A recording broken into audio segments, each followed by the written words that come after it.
A penniless nurse was made to marry a dying tycoon until he lived and fell for her. Hello everyone.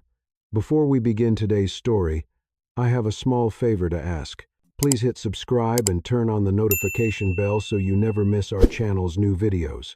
It is quick, it is free, and it is the best way to support us in bringing you more dramatic stories like this one. Your support truly means the world to us. And before we continue, where are you watching from today? Please drop your city or country in the comments below. Thank you very much. Now, let us return to the main character. Her name is Emily Carter, and at 5:30 every morning, she walks through the sliding glass doors of St. Jude Private Medical Center with the same quiet resolve. The smell of antiseptic clings to the air. The floors shine under fluorescent lights that never seem to sleep. Emily tightens her scrub jacket, checks her badge, and keeps her head down. She is a registered nurse.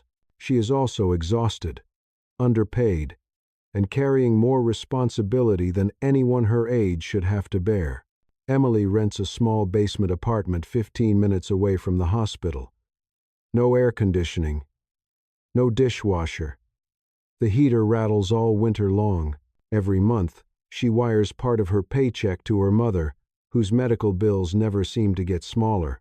Every night, she tells herself that nursing is not just a job.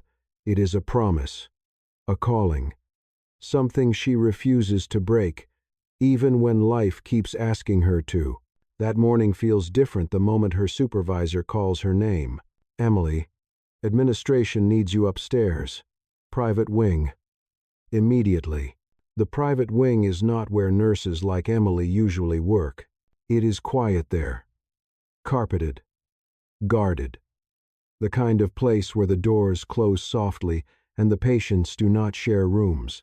When Emily steps inside the office, she sees a man she recognizes only from magazines and television screens. Jonathan Hale, a self-made billionaire, real estate magnate, technology investor, a man whose name once moved markets. Now, he is listed on a chart as terminal, late-stage heart failure, complications that no amount of money could reverse. The prognosis is clear.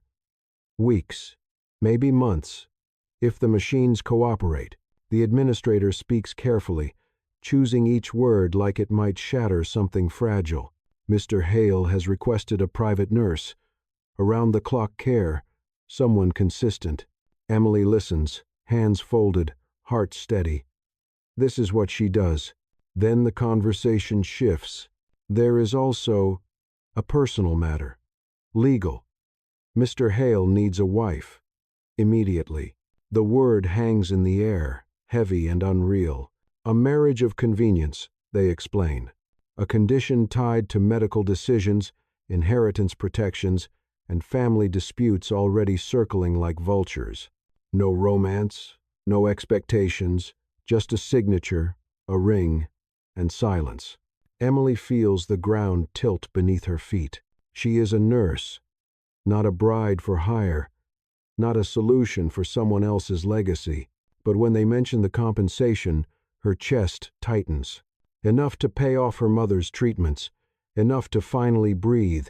She asks one question, and only one. Will I still be his nurse? The answer is yes. That is how Emily Carter finds herself standing outside a private hospital suite an hour later, staring at a door with Jonathan Hale's name engraved in brushed metal. Inside that room lies a dying man the world once feared and admired, and standing outside it is a nurse who has no idea that healing him will cost her far more than she ever expected. Emily takes a breath, straightens her shoulders, and reaches for the handle. Because whatever this arrangement is, she knows one thing for certain. She will not fail him as a nurse, and she will not survive this unchanged. Emily does not enter Jonathan Hale's room right away. She stands in the hallway for a long moment, the soft hum of machines bleeding through the door, her pulse steady but her thoughts loud. Marriage. The word feels foreign in her mouth. Not because she has never dreamed of love, but because this is not love. This is necessity dressed up as paperwork. Emily thinks about her mother first. She always does. Her mother's last prescription refill sits unpaid on the kitchen counter back home, folded beneath a magnet shaped like a lighthouse. $346. Emily remembers the voicemail from the pharmacy, polite but firm, reminding her that kindness does not cover balances. She thinks about the second job she gave up last winter because her hands shook from exhaustion, about the nights she came home smelling like antiseptic and coffee, collapsing onto a mattress barely wide enough to turn over in. Emily has never been reckless with her life. She has always chosen the harder, cleaner path. So when she asks the administrator if she will still be Jonathan Hale's nurse, it is not greed speaking.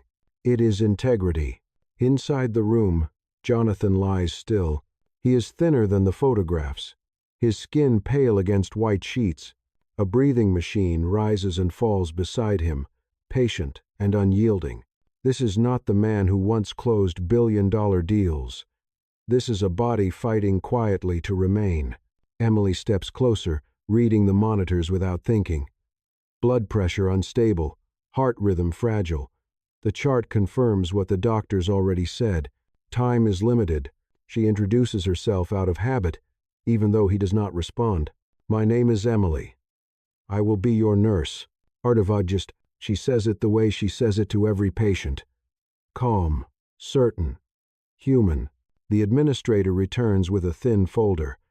Inside is a legal agreement, already prepared, a marriage contract with no promises beyond silence and time. Emily scans the pages carefully. No physical expectations, no public appearances beyond what is medically necessary. A wedding performed quietly, privately, before Jonathan's condition worsens. The compensation number is listed at the bottom. Emily closes the folder without commenting. Her throat tightens, but her voice does not waver. I will take care of him, she says. That is all I can promise. That night, she returns home later than usual. She reheats leftover soup and eats standing by the sink. The heater rattles like it always does. Emily presses her forehead against the cool cabinet door and breathes. If she accepts, she will be judged. If she refuses, someone else will take her place. Someone colder, someone who sees only money. Emily does not want to be saved. She wants to do the saving. The next morning, she signs the agreement. There is no ring yet, no ceremony, just a pen and a steady hand. By the afternoon, Jonathan Hale is legally her husband. No one congratulates her. No one asks how she feels. The hospital corridors do not change. The machines keep breathing for him. Emily returns to his bedside, pulling on gloves, adjusting his blankets, checking his vitals with the same care she did before. She leans closer and speaks softly, even though he does not stir. I am still your nurse, she says. That part did not change. What Emily does not know yet is that the smallest routines, repeated with kindness, have a way of reaching places. Even money cannot. And somewhere beneath the silence, Jonathan Hale hears more than anyone expects. The days settle into a rhythm that Emily knows well. Morning rounds begin at 6. She checks Jonathan Hale's vitals before the sun rises, records every number with precision, and adjusts his position so his breathing stays even. She speaks to him as she works, not because anyone told her to, but because silence feels wrong. Good morning, Jonathan, she says each day. Your heart rate is steady today. She cleans his hands carefully, one finger at a time, noticing how warm they still are. She applies lotion to prevent cracking skin, smoothing it in slow, deliberate motions. Every action has purpose. Every action says, you still matter. Emily keeps her routine consistent. Same order, same tone, same patience. She reads his chart aloud while she updates it, explaining medication changes as if he might interrupt with questions. She tells him the weather outside. She tells him when the nurses change shifts. She tells him when she will be back. I will see you again tonight, she always says before leaving the room. At first, the other staff members watch quietly. A few exchange looks. Some assume she is performing, but Emily never lingers for an audience. When the door closes, it is just her and the machines. She does not wear the ring yet. It sits untouched in her locker, wrapped in tissue paper. Marriage, on paper, changes nothing about how she treats him. One afternoon, Emily brings a small portable speaker and sets it on the windowsill. She keeps the volume low. "This is classical," she explains gently. Some patients respond well to it. The music fills the room like a soft breath. She notices something that day. The monitor blips differently, barely perceptible, a slight variation in rhythm. Emily does not panic. She does not celebrate. She documents it. Later that evening, while adjusting Jonathan's blanket, she feels it, a faint pressure. At first, she thinks it is her imagination. Long shifts have a way of doing that. But when she pauses, the pressure remains, his finger, barely moving, pressing against hers. Emily stills completely. "Jonathan," she whispers, careful not to disturb the moment. There is no response. The machines hum on. The room remains calm. She does not call the doctor yet. She waits, watching, grounding herself in training. When nothing else happens, she exhales slowly and continues her work. That night, she stays 10 minutes longer than required. She sits beside his bed and speaks in a quieter voice. "I do not know if you can hear me," she says, "but you are not alone here." Emily begins to notice other changes over the next few days. A tear at the corner of his eye when she speaks. A slight change in breathing when she enters the room. Always subtle, always fleeting, she documents everything. The doctors remain cautious. Hope is dangerous in rooms like this. But Emily allows herself something smaller than hope: consistency. She brings a warm cloth each morning and cleans his face slowly, the same way every time. She repeats the same reassurance. "You are doing well today." It becomes a ritual, a promise kept. Emily understands now that healing does not announce itself. It arrives quietly, hidden in routines that never give up. And though Jonathan Hale does not open his eyes, something within him has begun to listen. The change happens on a Tuesday morning. Emily notices it before the machines do. She is adjusting Jonathan Hale's intravenous line, her movements careful and practiced, when she hears the monitor stutter. Not an alarm, just a hesitation, a beat that arrives half a second late, then corrects itself. Emily freezes. She places 2 fingers gently against Jonathan's wrist, counting silently. 1, 2, 3. The rhythm is not perfect, but it is stronger. "Jonathan," she says, her voice low and steady, "can you hear me?" At first, nothing happens. Emily does not raise her voice. She does not shake him. She waits. Then his eyelids twitch. It is not dramatic.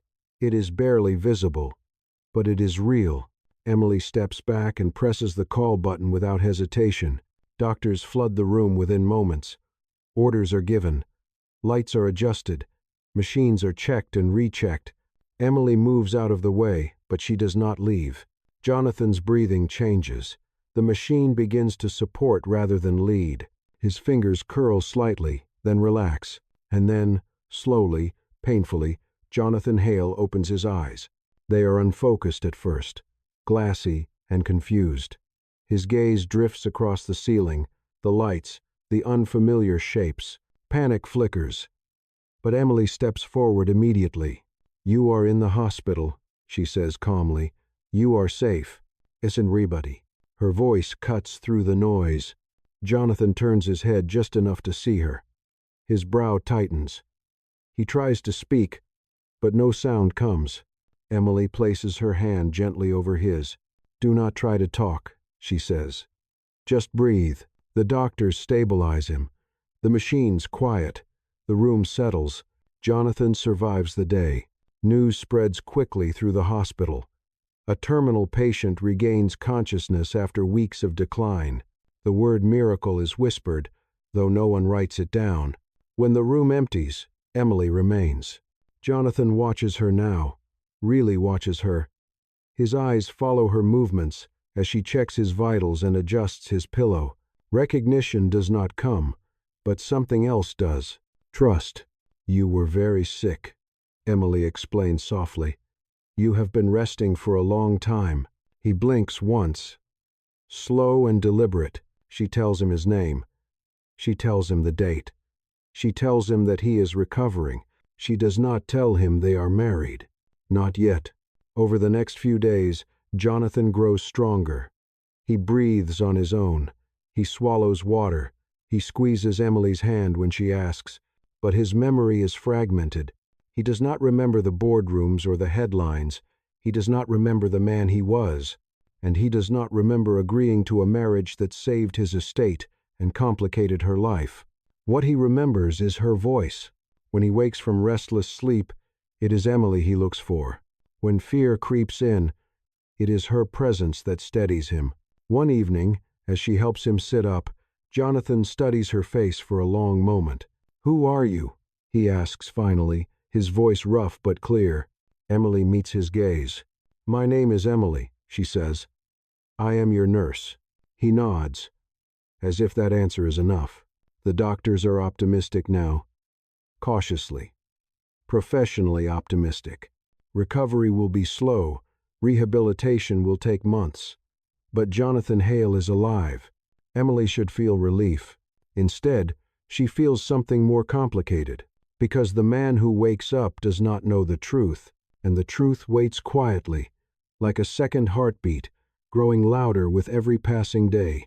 Recovery does not arrive all at once. It comes in fragments. In small victories that most people would overlook, Jonathan Hale learns how to sit up without dizziness, then how to stand, with Emily close enough to steady him if his knees give out.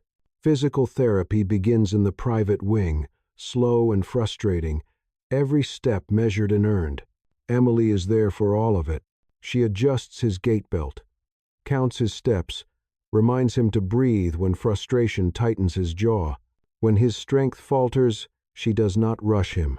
She waits. "You are not failing," she tells him quietly. "You are healing." Jonathan listens to her in a way he does not listen to anyone else. He does not ask about his company. He does not ask about money or meetings. Those words feel distant to him, like a life lived by someone else. What feels real is Emily. He notices the way she remembers how he takes his water, the way she explains each exercise before asking him to try. He notices that she never talks down to him, never rushes him, never treats him like a fragile thing. One afternoon, during a break between sessions, Jonathan watches her update his chart. "You talk to me like you know me," he says. Emily looks up, surprised by the honesty in his voice. "I know who you are now," she answers. That is enough. It becomes their unspoken agreement. Emily keeps her boundaries clear. She is still his nurse. She does not sit on his bed. She does not linger when her shift ends. But something between them begins to soften. Jonathan starts asking questions that matter. "Do you sleep much? Do you like this work? Why do you stay?" Emily answers truthfully, but carefully.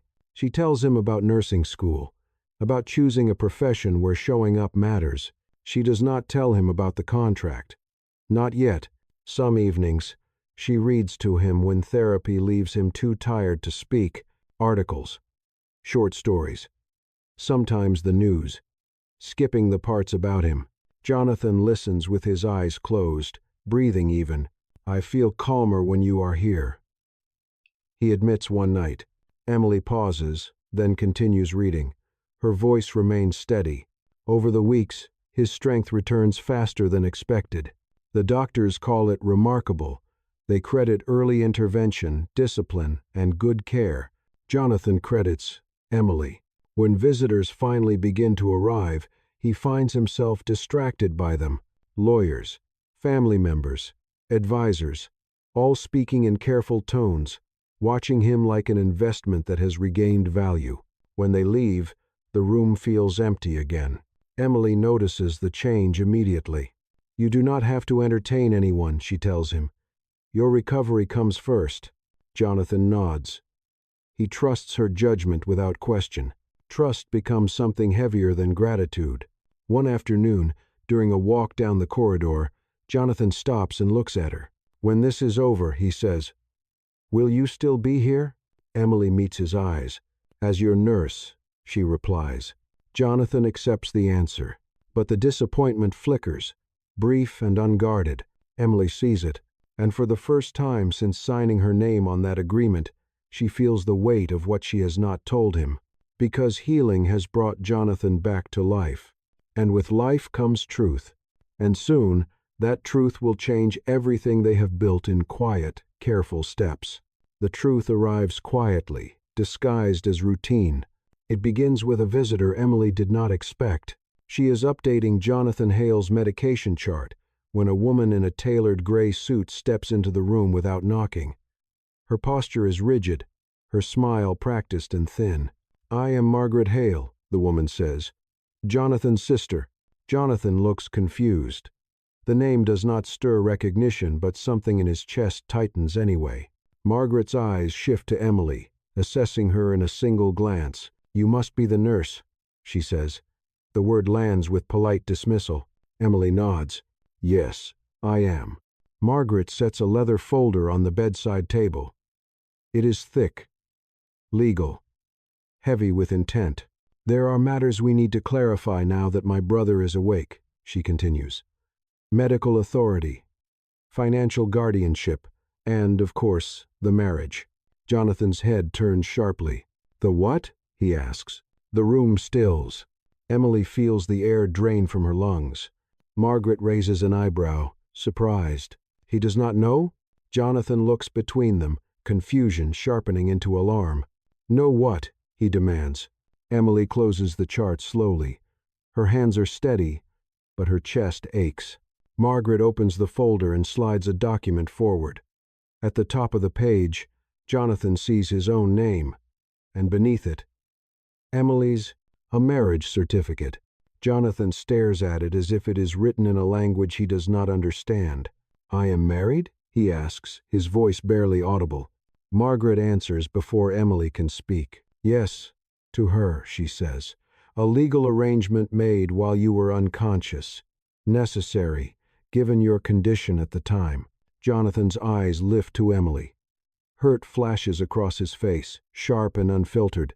"You did not tell me," he says. Emily swallows. "I was waiting," she replies quietly, "until you were strong enough to hear it." Silence stretches between them. Margaret closes the folder with a snap. The arrangement served its purpose. Now that Jonathan is recovering, it may no longer be required.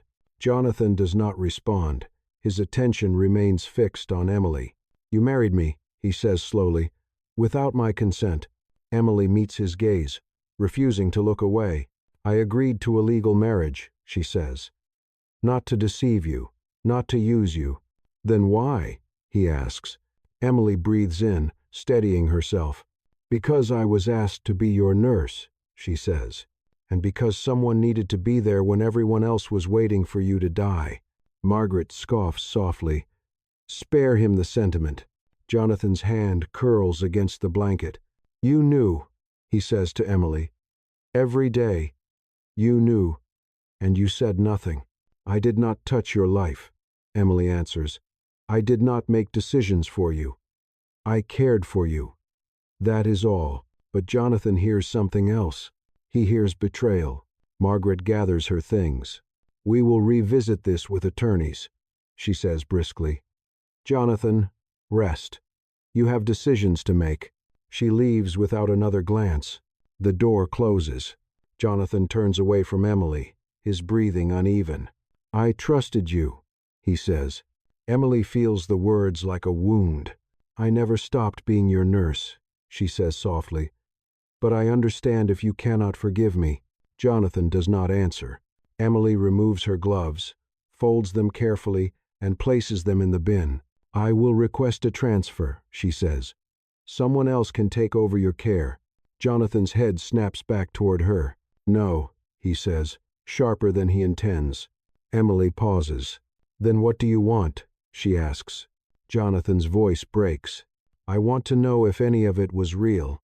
Emily stands still. Everything I did for you, she says, was real. She steps back, giving him space she knows he needs. For the first time since waking, Jonathan feels the weight of survival, because healing brought him back to life. But truth has just taken something else away. Emily keeps her promise. The next morning, she does not return to Jonathan Hale's room. Her transfer request moves faster than expected. The hospital administration does not ask questions.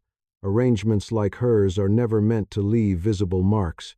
By noon, another nurse takes over his care. Jonathan notices immediately. The new nurse is competent, polite, efficient, but she does not know how he takes his water. She does not explain before touching the machines, and she does not stay when her shift ends. The room feels colder. Jonathan stares at the empty chair beside his bed, the one Emily used during his therapy sessions. For the first time since waking, he feels truly alone. Anger follows quickly, then confusion, then something heavier. He replays the weeks in his mind. Her voice, her patience, the way she spoke to him before he ever opened his eyes. If it was all a lie, why does it hurt like loss?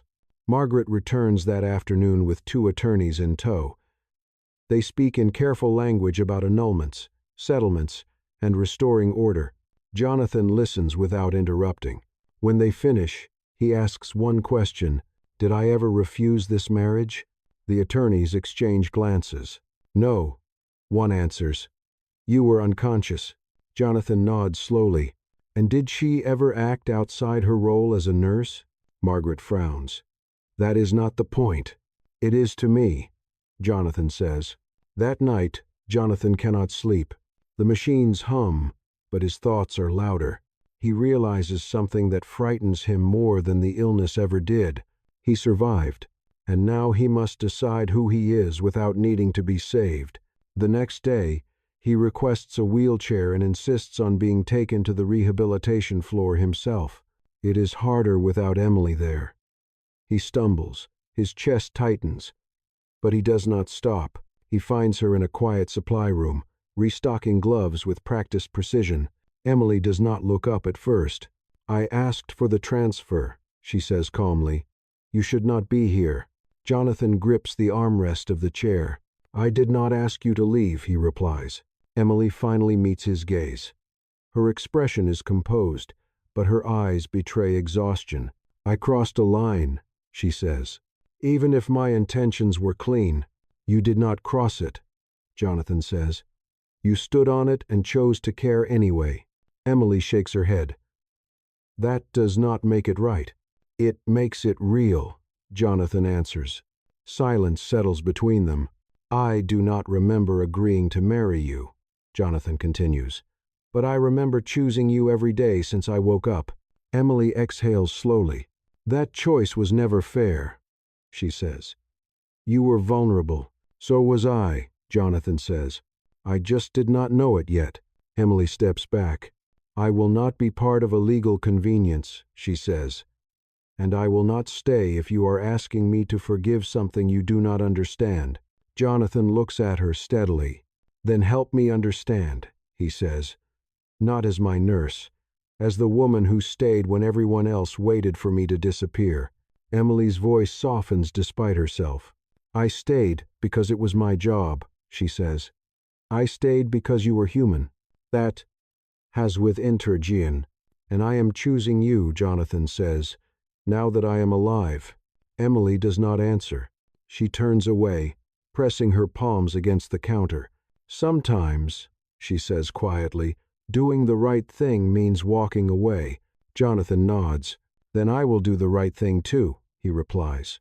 That evening, Jonathan signs a new document. He removes Emily's name from every obligation.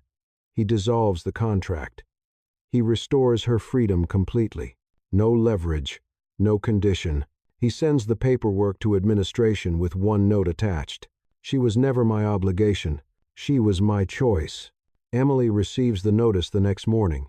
Her hands tremble as she reads it. For the first time, the marriage no longer binds them. And for the first time, Love has room to speak. But whether it will be spoken remains uncertain. Jonathan does not rush the next step. He spends a week rebuilding strength, not for appearances, but for intention. He walks the corridor without assistance. He completes therapy sessions without complaint. Every movement is deliberate, as if he is proving something to himself before asking anything of her. Emily keeps her distance.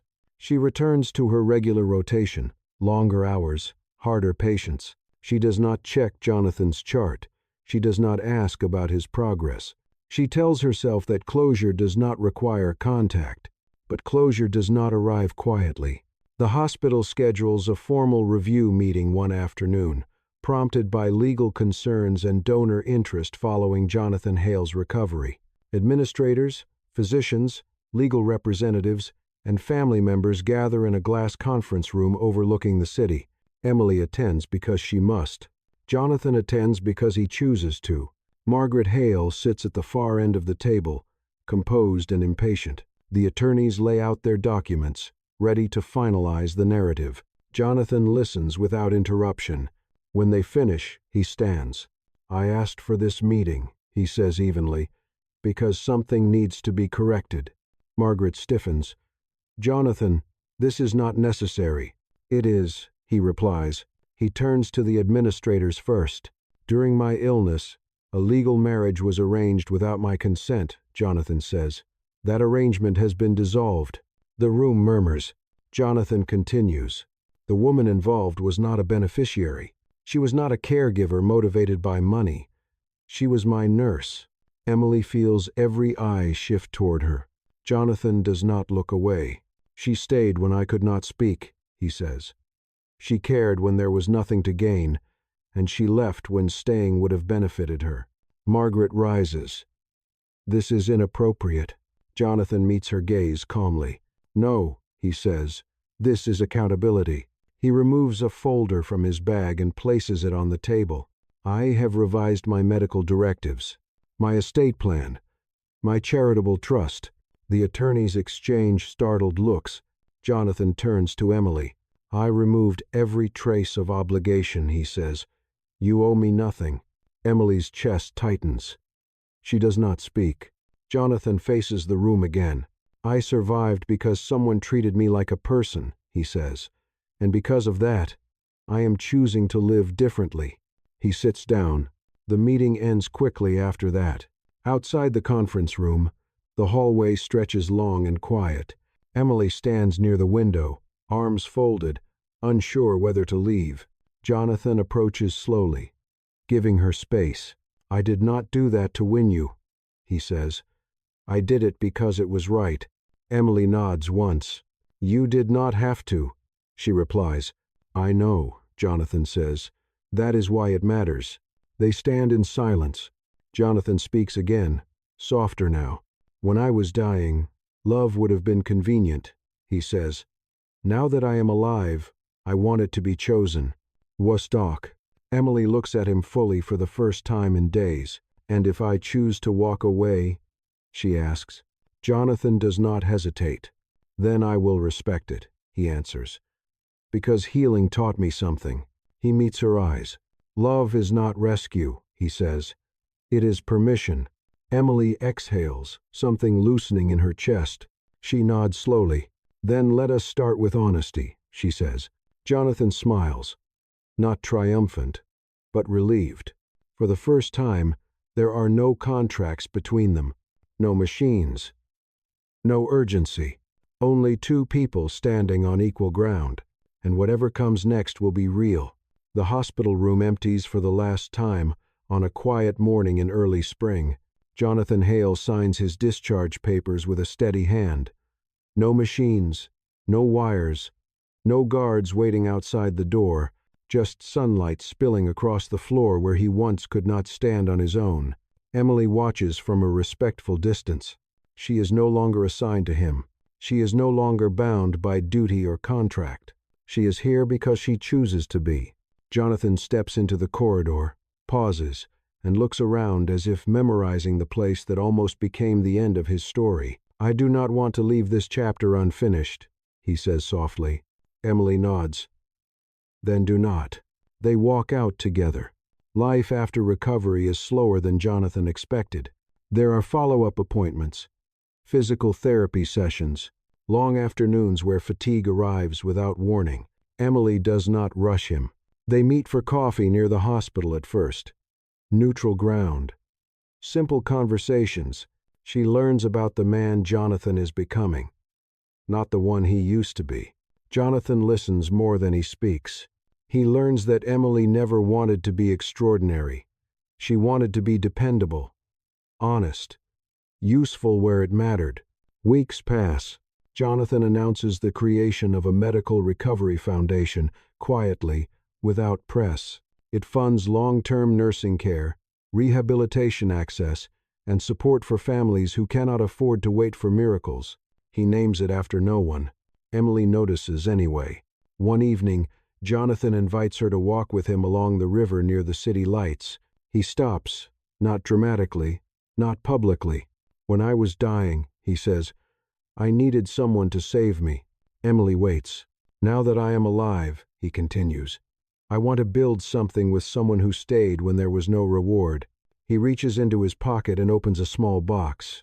There is no spectacle, no crowd, no speech prepared. "I am not asking out of gratitude," Jonathan says. "I am asking because I choose you, fully, freely." Emily looks at the ring. Simple, unassuming. She feels no fear. "Yes," she says. They marry quietly months later. No headlines, no contracts, no urgency. Emily wears a dress she chooses. Jonathan wears a smile that belongs only to her.